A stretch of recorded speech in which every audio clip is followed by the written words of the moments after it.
Good morning friends. இப்போ நம்மளோட telegram சேனலில் ஒரு paid test batch for MRB pharmacist Tamil eligibility test அது போயிட்டுருக்கு. அதோட ரிலேட்டட் வீடியோ தான் இது.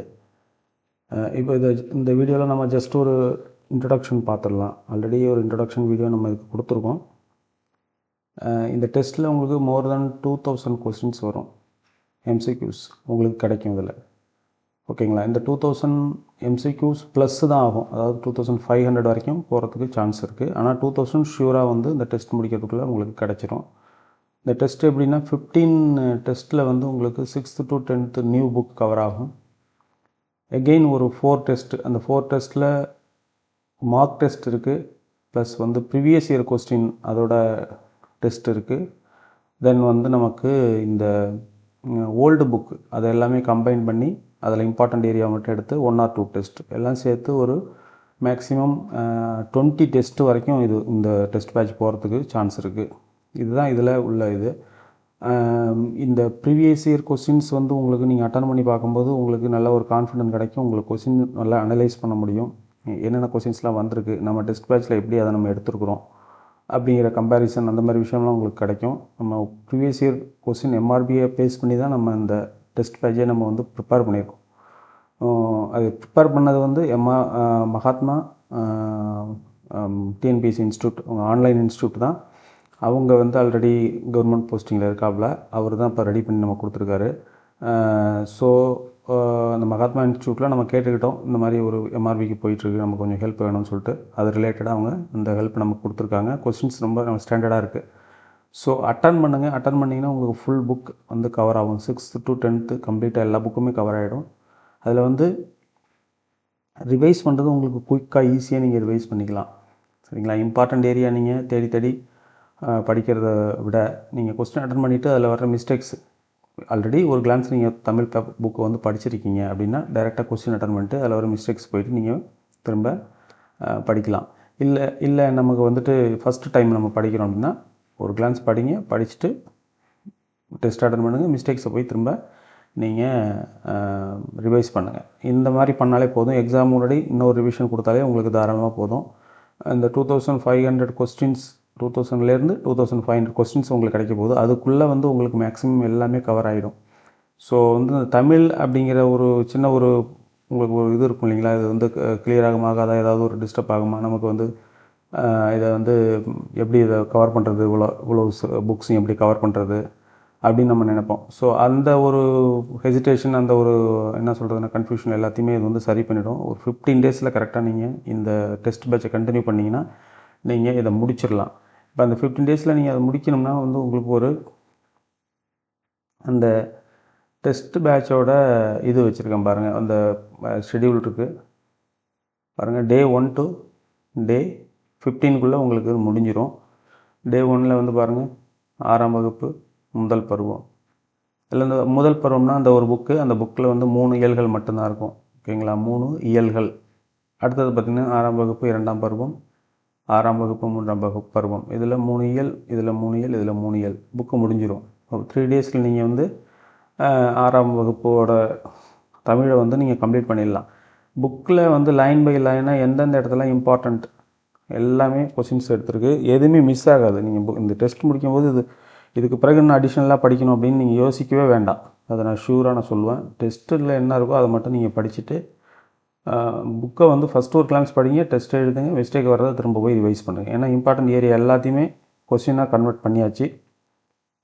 அதுக்கடுத்து பாருங்கள் 7th சேம் லைக் இது 6th ஸ்டாண்டர்ட். இதில் பாருங்கள், முதல் பருவம், 2ஆம் பருவம், 3ஆம் பருவம் அப்படி வரும். அதுக்கடுத்து 8th பாருங்கள். 8th ஒரு புக்கிலேயே வந்துட்டு 9 இயல்கள் இருக்கும். சரிங்களா? இப்போல்லாம் 7வது புக்கு பார்த்தீங்கன்னா ஒரு புக்கில் 3 இயல்கள் இருக்கும். இதில் வந்து ஒரு புக்கில் 9 இயல் இருக்கும். ஒரே புக்காக கொடுத்துருவாங்க, இந்த 3 புக்கையும் சேர்த்து 8ஆம் வகுப்புலேருந்து. அப்போ என்ன பண்ணுவோம்னா ஃபஸ்ட்டில் இருக்கிற 3 இயல்களை வந்து ஒரு டெஸ்ட்டாக கன்வெர்ட் பண்ணுவோம். அதுக்கடுத்து ஒரு டெஸ்ட், அதுக்கடுத்து 3 இயல்கள். இப்படி பார்க்கும்போது 3 நாள்களில் திரும்பவும் 8ஆம் வகுப்பு முடிஞ்சிடும். அதே போல் 9ஆம் வகுப்பு 3 நாள்கள், 10ஆம் வகுப்பு 3 நாள்கள். பர் டே வந்து 3 hours ஸ்பெண்ட் பண்ணுங்கள். ஷெட்யூல் ஃபாலோ பண்ணுங்கள். Day 1 to Day 15 ஓகேங்களா. டெஸ்ட் நம்பர் 1 to 15 இதில் வந்து நியூ புக்கு கம்ப்ளீட்டாக கவர் ஆகிடும். நமக்கு நியூ புக் தாங்க கோர். 80% கொஸ்டின்ஸ் வர்றது நியூ புக்கிலேருந்து தான் வரும். சும்மா கொஞ்சம் கொஸ்டின்ஸ் வந்து நமக்கு ஓல்டு புக்கில் ப்ரீவியஸ் இயர் கொஸ்டின்ஸில் அந்த மாதிரி உள்ளது வரும். அவுட் ஆஃப் சிலபஸ்லாம் அப்படிலாம் கேட்குறதே கிடையாது எம்ஆர்பிக்கு. அவங்க வந்து கம்ப்ளீட்டாக புக்ஸுக்குள்ளேருந்து தான் கேட்குறாங்க. ஸோ இன்னும் சொல்ல போனால் அந்த பாக்ஸ் கண்டென்ட்டு இந்த மாதிரி இம்பார்ட்டன்ட் ஏரியாவெலாம் கான்சன்ட்ரேட் பண்ணி அவங்க கொஸ்டின்ஸ் எடுத்துருக்குறாங்க. அது எல்லாமே நம்ம டெஸ்ட் பேட்சில் நம்ம அதை கொண்டு வந்திருக்கோம். ஸோ நீங்கள் எப்படி படிக்கணும், எந்த இடத்துலேருந்து நம்ம எடுத்து படிக்கணும், எதை விடணும் அப்படிங்கிறத நீங்கள் பெருசாக இது பண்ண வேண்டாம். அது எல்லாமே அனலைஸ் பண்ணி தான் நம்ம கொஸ்டின் ப்ரிப்பேர் பண்ணியிருக்கோம். ஜஸ்ட்டு புக்கை ஒரு கிளான்ஸ் ரீட் பண்ணுங்கள். அடுத்தது டெஸ்ட் அட்டன் பண்ணுங்கள். மிஸ்டேக்ஸ் வரதை போய்ட்டு திரும்ப ரிவைஸ் பண்ணுங்கள். இதை இவ்வளோ பண்ணினீங்கனாலே போதும். எக்ஸாமுக்கு முன்னாடி இதே மாதிரி பண்ணிவிட்டு போய்ட்டு நீங்கள் தாராளமாக எக்ஸாம் எழுதலாம். சரிங்களா. இது நம்மளோட டெஸ்ட்டு. அதை நம்ம கொஸ்டின்ஸ் இப்போ நம்ம பார்க்கலாம். கொஞ்சம் கொஸ்டின்ஸ் எப்படி இருக்குது அப்படின்னு சொல்லி பார்க்கலாம். சரிங்களா. அடுத்தது நீங்கள் இந்த டெஸ்ட்டு எழுதணும் அப்படின்னு நீங்கள் பிளான் பண்ணும்போது நீங்கள் இதுக்கு வந்து ஃபீஸ் 400 ருபீஸு. நீங்கள் இதை வந்துட்டு ஜிபே பண்ணிவிட்டு டிஸ்கிரிப்ஷன் நம்பர் கொடுக்குறேன், ஜிபே பண்ணுங்கள், இன்ஃபார்ம் பண்ணுங்கள் இந்த மாதிரி டெஸ்ட்டு ஜாயின் பண்ணணும்னு சொல்லிட்டு. டெலிகிராம் சேனலில் ஆட் பண்ணிடுவோம். ஆட் பண்ணோம்னா நீங்கள் டெலிகிராம் சேனலுக்குள்ளே இப்படி வந்துடுவீங்க. இல்லை தமிழ் எலிஜிபிலிட்டி டெஸ்ட்டு பாருங்கள். இதில் வந்து ஃபார்மசூட்டிக்ஸ் காலேஜ் எல்லாமே இருக்குது. எல்லாத்துக்கும் டெஸ்ட் இருக்குது, தனித்தனி டெஸ்ட் இருக்குது. நீங்கள் உள்ளே போய்ட்டு நீங்கள் லிங்கில் போய்ட்டு அட்டன் பண்ணிக்கலாம். தமிழ் எலிஜிபிலிட்டி டெஸ்ட்டு அதை பற்றி தான் நம்ம பார்த்துட்ருக்கோம். ஸோ வந்து இப்போ இதில் பாருங்கள் 6th ஸ்டாண்டர்ட்லேருந்து உங்களுக்கு கம்ப்ளீட்டாக இப்போ நான் அங்கே காட்டின ஷெடியூல் பிரகாரம் உங்களுக்கு இதில் இருக்கும். 6th ஸ்டாண்டர்ட் தொகுதி 1 டேர்ம் 1 அது டெஸ்ட்டு. அடுத்து டேர்ம் 2 பின்னாடி வரும். பாருங்கள் 3ஆம் பருவம். அடுத்தது 7th முதல் பருவம், 7th 2ஆம் பருவம், 7th 3ஆம் பருவம். அதே போல் 8ஆம் வகுப்பு முதல் பருவம், 8ஆம் வகுப்பு 2ஆம் பருவம், 8ஆம் வகுப்பு 3ஆம் பருவம். 7, 8, 9 இயல்கள். அதுக்கடுத்தது 9ஆம் வகுப்பு. 9ஆம் வகுப்பு முதல் 3 இயல்கள், 9ஆம் வகுப்பு 2ஆம் பருவம், 9ஆம் வகுப்பு 3ஆம் பருவம். அப்படியே முடிச்சிங்கன்னா உங்களுக்கு கம்ப்ளீட்டாக உங்களுக்கு இந்த 9ஆம் வகுப்பு வரைக்கும் இப்போ லிங்க் ப்ரொவைட் பண்ணியாச்சு ஆல்ரெடி. இது வந்து ஆல்வேஸ் ஓப்பன். நீங்கள் வந்துட்டு எக்ஸாமுக்கு முன்னாடி வரைக்கும் ஓப்பனில் இருக்கும்.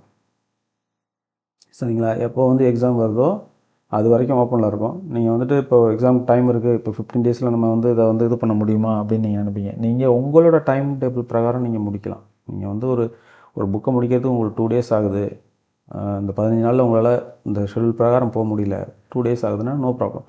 நீங்கள் 2 டேஸ் படிச்சுக்கோங்க. எவ்ரிடே 2 ஹவர்ஸ் 3 ஹவர்ஸ் அப்படி ஸ்பெண்ட் பண்ணி நீங்கள் படிக்கிறனால படிச்சுட்டு நீங்கள் நெக்ஸ்ட் டே வந்து நீங்கள் எப்போ வந்து இந்த ஃபார் எக்ஸாம்பிள் வந்து இந்த 9ஆம் வகுப்பு 3ஆம் பருவத்தை வந்து நீங்கள் 2 டேஸ் எடுத்து படிக்கிறீங்கன்னா முடிச்சுட்டு நீங்கள் வந்து இந்த டெஸ்ட் அட்டன் பண்ணலாம். இந்த லிங்க் உங்களுக்காக தான் இருக்குது. சரிங்களா. நீங்கள் டெலிகிராம் சேனலுக்குள்ளே இருக்கவங்க நீங்கள் இதை அட்டன் பண்ணிக்கலாம். ஸோ இந்த டைம் பீரியட் அப்படிங்கிற ஒரு கன்ஃபியூஷனை வந்து நீங்கள் எடுத்துருங்க. உங்களோட டைம் பீரியடில் நீங்கள் பண்ணிக்கலாம். அதனால தான் நம்ம ஷெடியூலில் வந்து டேட் எதுவும் கொடுக்காம பாருங்கள், டே 1, டே 2, டே 3 அப்படி கொடுத்துருக்குறோம். டெஸ்ட் 1, டெஸ்ட் 2 அந்த மாதிரி 15 வரைக்கும் கொடுத்துருக்குறோம். வகுப்பு வாரியாக கொடுத்துருவோம். ஸோ நீங்கள் வந்து அந்த மாதிரி அட்டன் பண்ணாலே போதும். உங்களோட கன்வீனியன்ட்டுக்கு நீங்கள் அட்டன் பண்ணிக்கலாம். மேக்ஸிமம் குயிக்காக முடிக்க பாருங்கள், அது பெட்ரு. ஏன்னா நம்மளோட ஸ்கோரிங் பேப்பரில் போய்ட்டு நம்ம கவனம் செலுத்தலாம். அதுதான் நம்மளோட ஒரு சஜஷன். ரைட்டுங்களா. அதுக்கடுத்தது இது ரிலேட்டடான இன்ஃபர்மேஷன்ஸ் எல்லாமே நம்மளோட யூடியூப் சேனலில் இருக்குது. நீங்கள் வந்து இந்த ஃபார்மசிஸ்ட் அகாடமி 24/7 எ விர்ச்சுவல் கிளாஸ் ரூம், இதுதான் நம்மளோட யூடியூப் சேனலோட நேம் அண்டு லோகோ. இதில் நீங்கள் வந்துட்டிங்கன்னா நீங்கள் உங்களுக்கு வந்து 6th ஸ்டாண்டர்ட் 7th ஸ்டாண்டர்ட் 8 எல்லாமே வந்து உங்களுக்கு சாம்பிள்ஸ் கொஸ்டின்ஸ் இருக்கும். தமிழ் எலிஜிபிலிட்டி டெஸ்ட்டோட சாம்பிள் கொஸ்டின்ஸ் இருக்கும். ஜஸ்ட்டு போய்ட்டு நீங்கள் அதை வந்துட்டு பாருங்கள் எப்படி இருக்குது அப்படின்னு சொல்லிட்டு பாருங்கள். உங்களுக்கு சாம்பிள்ஸில் அந்த கொஸ்டின்ஸ் பார்க்கும்போது அதோட ஸ்டாண்டர்டு அந்த இதெல்லாம் உங்களுக்கு தெரியும். ஓகே. ஈஸி கொஸ்டின்ஸ் இருக்கும், மாடரேட் கொஸ்டின் இருக்கும், டஃப் கொஸ்டின்ஸ் இருக்கும், எல்லாமே இருக்கும். எம்ஆர்பியில் எப்படி கேட்டிருக்காங்களோ அந்த ரிசம்பிள்ஸ் பண்ணுற மாதிரி அதில் கொஸ்டின்ஸ் பேட்டர்ன் அமைச்சிருக்கோம். மற்ற அப்டேட் எல்லாமே உங்களுக்கு இதில் கிடைக்கும். நம்மளோட சேனலில் pharmacy related, exams related, MRP related update எல்லாமே உங்களுக்கு கிடைக்கும். நீங்கள் ஜஸ்ட் நீங்கள் சப்ஸ்கிரைப் பண்ணிக்கோங்க. தேவைப்படுறவங்க அதில் இது பண்ண சப்ஸ்கிரைப் பண்ணிக்கோங்க. இப்போ புக்கில் பாருங்கள் எப்படி இருக்குதுன்னு பாருங்களேன். இப்போ ஒரு 6ஆவது புக் எடுக்கிறேன். ஓகே, இங்கே பாருங்கள், இது 6ஆவது புக். 6ஆவது புக்கில் பார்த்தீங்கன்னா தமிழ் தேன், இது ஒரு இயல்னு சொல்லுவோம். இந்த இயலுக்குள்ளே ஒரு பாடல் வச்சுருப்பாங்க, அதாவது ஒரு செய்யுள் வச்சுருப்பாங்க. அடுத்தது ஒரு என்ன சொல்கிறதுனா ஒரு தற்கால இலக்கியம் ஒன்று வச்சுருப்பாங்க, சங்ககால இலக்கியம் ஒன்று வச்சுருப்பாங்க. இன்பத்தமிழ் அது வந்து பாரதிதாசனோட பாடல். தமிழ் கும்மிங்கிறது தற்கால இலக்கியத்தில் இன்னொரு பாடல். அப்புறம் வளர் தமிழ் அது வந்து ஒரு கட்டுரை, தமிழை பற்றின ஒரு கட்டுரை. கனவு பழித்தது அது ஒரு ஸ்டோரி மாதிரி. இந்த மாதிரி ஒரு இது கடைசியில் வந்து ஒரு இலக்கணம் வச்சுருப்பாங்க. ஓகேங்களா. இலக்கணம் செய்யுள் எல்லாம் மிக்ஸ்அப் பண்ணி வச்சுருப்பாங்க. இது பேர் வந்து ஒரு இயல் அப்படின்னு சொல்லி சொல்கிறோம். அதை வந்து நம்ம இந்த மாதிரி 3 இயல்களை பர் டே வச்சுருவோம். அவ்வளோதான். இது வந்து ரொம்ப ஈஸியாக கவர் பண்ணிடலாம் நீங்கள். இதில் நிறைய இதில் வந்துட்டு உங்களுக்கு பார்த்தீங்கன்னா பெருசாக ஒன்றும் என்ன சொல்கிறதுனா கொஷின் ஏரியா இருக்காது சில இடத்துலலாம். அதெல்லாம் நீங்கள் வந்து உங்களுக்கு ஒமிட் பண்ண முடியாது. அதனால் ஜஸ்ட் நீங்கள் படிச்சிருங்க. டெஸ்ட் அட்டன் பண்ணோன்னே உங்களுக்கு தெரிஞ்சு எதெல்லாம் ஒமிட் பண்ணணும். ஏன்னா இப்போ அதை சொன்னோம்னா நிறைய போய்க்கிட்டே இருக்கும். எதை ஒமிட் பண்ணணும், எதை படிக்கணும் அப்படின்ட்டு. இப்போ இந்த கிழவனும் கடலும் இருக்குது பார்த்தீங்களா, இது வந்து ஒரு காமிக்ஸ் ஸ்டோரி. இதில் வந்து கொஸ்டின்ஸ் வராது. சரிங்களா. இது ஒரு நோபல் ப்ரைஸ் வாங்கின புக்கு, நாவல். அதோட ஸ்டோரி எடுத்து இவங்க சின்னதாக காமிக்ஸ் மாதிரி ப்ரிப்பேர் பண்ணி கொடுத்துருக்காங்க. அது வந்து நம்ம படிக்க தேவையில்லை. ஓகேங்களா. திருக்குறளில் வந்து பார்க்கும்போது அதிக கொஸ்டின்ஸ் நம்மளோட எம்ஆர்பியில் கிடையாது. டிஎன்பிஎஸ்சி எக்ஸாமில் திருக்குறள் வந்து மெயின் ஒரு என்ன சொல்கிறதுனா 30-20% கொஸ்டின் திருக்குறள்லேருந்து வரும். வேறு டிஃப்ரெண்ட் டைப்ஸில் கேட்பாங்க அதை திருக்குறளில். ஆனால் நமக்கு வந்து திருக்குறளில் அதிகபட்சமாக கேட்டால் ஒரு திருக்குறள் கொடுத்து இல்லை பயின்று வந்துள்ள அணி என்ன அந்த மாதிரி கேட்குறதுக்கு சான்ஸ் இருக்குது. ஆனால் திருக்குறளில் அதிகமாக கொஸ்டின்ஸ் இல்லை. இருந்தாலும் நீங்கள் ஒரு கிளான்ஸ் திருக்குறள் மனப்பாடலாம் பண்ண தேவையில்ல. ஒரு கிளான்ஸ் படிச்சுட்டு விடுங்க. அன்புடைமைன்னு ஒரு அதிகாரம் இருக்குன்னா அதில் இம்பார்ட்டண்டான கொஸ்டின்ஸ் இருக்கும். ஸ்டார் மார்க் போட்டிருப்பாங்க. ஜஸ்ட் ஒரு டைம் படிச்சுட்டு என்ன கொஸ்டின் என்னென்ன இது இருக்குது திருக்குறள் இருக்கோ அது சும்மா ஒரு டைம் கிளான்ஸ் படிச்சுட்டு விடுங்க. மனப்பாடம்லாம் பண்ண தேவையில்ல. அது மாதிரி இதில் விஷயங்கள் இருக்குது. நிறைய டைம் நீங்கள் ஸ்பெண்ட் பண்ணி உங்களோட டைம் வேஸ்ட் பண்ணுறத விட பெட்டர் நீங்கள் டெஸ்ட் எழுதி பாருங்கள். உங்களுக்கு அதில் ஒரு இது கிடைக்கும். பாருங்கள், இது 9வது புக்கில் எப்படி கொடுத்துருப்பாங்கன்னா ஒரே புக்லேயே வந்து 9 இயல்கள் கொடுத்துருவாங்க. பாருங்கள், 9 இயல்கள். அப்போ நம்ம 3 இயல்களாக பிரித்து வச்சுருவோம். டெஸ்ட்டு 1, 2, 3 இதை ஒரு நாள் எழுதிடுவீங்க. அடுத்தது 4, 5, 6 இதை ஒரு நாள் எழுதுவீங்க. இப்போ 7, 8, 9 எழுதும்போது 3 நாளில் 9வது புக்கு முடியும். இப்போது 6வது புக்கு 7வது புக்கு ரெண்டுலேயுமே டேட்டாஸ் கொஞ்சம் கம்மியாக இருக்கும். 8லேருந்து பார்த்தீங்கன்னா உங்களுக்கு டேட்டா கொஞ்சம் அதிகமாக இருக்கும். அப்போ கொஞ்சம் ஒரு 1 ஹவர் 2 ஹவர் எக்ஸ்ட்ரா படித்து அதை நீங்கள் கவர் பண்ணுறத மேக்ஸிமம் பாருங்கள். அதுதான் பெட்டர். சரிங்களா. இதுதான் புக் வைஸில் உள்ள டீட்டெயில். இது நம்ம யூடியூப் சேனல் அது ரிலேட்டட் டீட்டெயில் சொல்லிட்டோம். டெலிகிராம் சேனலுக்குள்ளே இப்படி வந்தீங்கன்னா இது பண்ணிக்கலாம். அடுத்தது நம்மளோட இன்னொரு டெலிகிராம் சேனல் இருக்குது. அது வந்து நம்மளோட ஃபார்மசிஸ்ட் அகாடமி ஓட டைரக்ட் டெலிகிராம் சேனல். இதில் உங்களுக்கு இந்த சாம்பிள் டெஸ்ட்டு இது எல்லாமே நம்ம என்னென்ன யூடியூப்பில் ப்ரொவைட் பண்ணுறோம் அது எல்லாமே இதில் இருக்கும். அடுத்தது வந்து ஃபார்மசிஸ்ட்டுக்குள்ள டெஸ்ட்டு வந்து ஓகேங்களா ஒரு 30 டெஸ்ட் இருக்குது. 30 டெஸ்ட் இதுக்குள்ளே ஆல்ரெடி அவைலபிளாக இருக்குது. அதாவது ஃபார்மசூட்டிக்ஸ், ஃபார்மகாலஜி, ஃபார்மசூட்டிக்கல் கெமிஸ்ட்ரி எல்லாமே கம்ப்ளீட்டாக 11 சப்ஜெக்ட்டும் கவர் பண்ணியிருக்கு. அதில் இருக்கிற டெஸ்ட்லாம் எழுதுங்க. டாபிக் வைஸ் டெஸ்ட்டு சிலபஸில் as per syllabus topic wise test. சரிங்களா. அந்த சாப்டரில் மேக்ஸிமம் எவ்வளோ கொஸ்டின் எடுக்க முடியுமோ அதை எடுத்து கொடுத்துருக்கோம். ஓகேங்களா. அது மாதிரி டயக்ராம்ஸ் அதில் உள்ள டீட்டெயில்ஸு என்னென்ன உங்களுக்கு வந்து ஸ்டடிக்கு உள்ள ஒரு இது எல்லாமே இதில் உங்களுக்கு கிடைக்கும். சரிங்களா. இதை சப்ஸ்கிரைப் பண்ணணும் அப்படின்னு நினைக்கிறவங்களும் சப்ஸ்கிரைப் பண்ணிவிட்டு தாராளமாக உள்ளே வாங்க. உங்களுக்கு எம்ஆர்பி எக்ஸாம் ரிலேட்டட் இன்ஃபர்மேஷன்ஸ் உங்களுக்கு இதில் கிடைக்கும். சரிங்களா. இது ஒரு பாயிண்ட். இப்போ நம்ம டெஸ்ட் பார்க்கலாம். டெஸ்ட்டில் எப்படி கொஸ்டின்ஸ் இருக்குது. நம்ம இப்போ நடந்துகிட்ருக்க கரண்ட்லி ஆன்கோயிங் இந்த எம்ஆர்பி எலிஜிபிலிட்டி டெஸ்ட் அதோட ரிலேட்டட் இன்ஃபர்மேஷன் நம்ம இப்போ பார்க்கலாம். எப்படி இருக்குன்னு சொல்லிட்டு அந்த கொஸ்டின்ஸ்லாம் பார்க்கலாம். முன்றுரை அறையனார் பற்றிய பின்வரும் கூற்றுகளை சரிபார்க்க. பழமொழி 400 என்னும் நூலின் ஆசிரியர். இவர் புத்த மதத்தை சேர்ந்தவர். இல்லை, இவர் சமண மதத்தை சேர்ந்தவர். இவர் கிபி 4ஆம் நூற்றாண்டை சேர்ந்தவர். சரிங்களா. 2 மட்டும் தவறு. அதுதான் அதோட ஆன்சர். சரிங்களா. Tick mark வந்துருப்பாங்க. 2 மட்டும் தவறு தான் ஆன்சரு. ஆக்சுவலி அவங்க வந்து இந்த ஏரியா தான் மேக்ஸிமம் கேட்குறாங்க. இப்போது முன்றுரை அறையினர் வந்து எதை எழுதினார், பழமொழி 400 இதுலேயே நமக்கு மேக்ஸிமம் கவர் ஆகிடும். இது வந்து ஒரு அடிஷ்னல் சும்மா ஜஸ்ட் ஒரு ப்ராக்டிஸ் பண்ணுங்கள். ப்ராக்டிஸ் பண்ணும்போது கொஸ்டினில் வந்து ஒரு மிஸ்டேக்ஸ் இருக்குது அப்படின்னா உங்களுக்கு வந்து அப்படியே மெமரி ஆகும். ஓகே, இது இந்த இது ஒரு புத்த மதம் இல்லை சமண மதம் இது அப்படின்னு உங்களுக்கு வந்து அதில் ஒரு மெமரியை வந்து ஒரு நேச்சுரலாக உங்களுக்கு இது ஆகும். நீங்கள் ஸ்ட்ரெஸ் பண்ணி இது பண்ணிக்க வேண்டாம். மிஸ்டேக் இருந்தால் புக் எடுத்து பாருங்கள். பார்த்துட்டு ஓகே அப்படிங்கிற மாதிரி வச்சுக்கிங்க. அன்னெசரி டேட்டாஸும் வந்து நிறையா கொண்டுட்டு போக வேண்டாம் மைண்டுக்குள்ளார. அடுத்த கொஸ்டின்ஸ் வாங்க. இங்கே பாருங்கள், அறிஞ்சூர் பொருள்லாம் நிறைய கேட்டிருக்காங்க நம்மளோட எக்ஸாமில். ஒரு பாடல் கொடுத்துட்டு அறிஞ்சூர் பொருள் கேட்டிருக்காங்க. இது வந்து பழமொழி 400 அப்படிங்கிற ஒரு பாடலில் வர்ற சில சொற்கள் பாருங்கள். புகாவாக, மடமகள், முன்றில், மாறி, பொன் திறந்து. புகாவாக அப்படின்னு சொல்லி பார்த்தோம்னா புகுதல். மடமகள்னா இளமகள். முன்றில்னா வீட்டில் முன், அதாவது திண்ணைன்னு சொல்லுவோம். இல்லைனா வீட்டில் முன்னாடி இருக்கிற வீட்டோட முற்பகுதி. அடுத்தது மாறினா மழை. பொன் திறந்து அப்படின்னா பொன் இட்டு அப்படின்னு சொல்லி அர்த்தம். ஓகேங்களா. பாரிங்கிற ஒரு வள்ளலோட மகள்கள் வந்து அதாவது ஒன்றுமே கையில் இல்லாத நேரத்தில் கூட ஒருத்தவங்க வந்து இது கேட்கும்போது, யாசகம் கேட்கும்போது அவங்களுக்கு ஒரு பாத்திரத்தில் தண்ணி கொடுத்து அந்த தண்ணிக்குள்ளே பொன் இட்டு அவங்க கொடுத்தாங்க அப்படிங்கிற மாதிரி ஒரு பாடல், சங்ககால பாடல். அந்த பாடலில் வர்ற தமிழ் வார்த்தைகளின் அறிஞர் பொருள் கேட்டிருக்காங்க. உங்களை அறிஞர் பொருள் நம்ம இதில் எம்ஆர்பியில் நிறைய கேட்டிருக்கிறாங்க. அந்த ஏரியா நல்லா கவர் ஆகுது. பழமொழி 400 தொடர்பான பின்வரும் கூற்றுகளை சரிபார்க்க. நூலின் ஆசிரியர் கோப்பெருங்கல்லி. கோப்பெருங்கல்லியில் நம்ம ஃபஸ்ட்டு கொஸ்டின் பார்த்தோம்னா இவர் தான் நூலின் ஆசிரியர். முண்டுரை அரையனார் தான் நூலினோட ஆசிரியர்.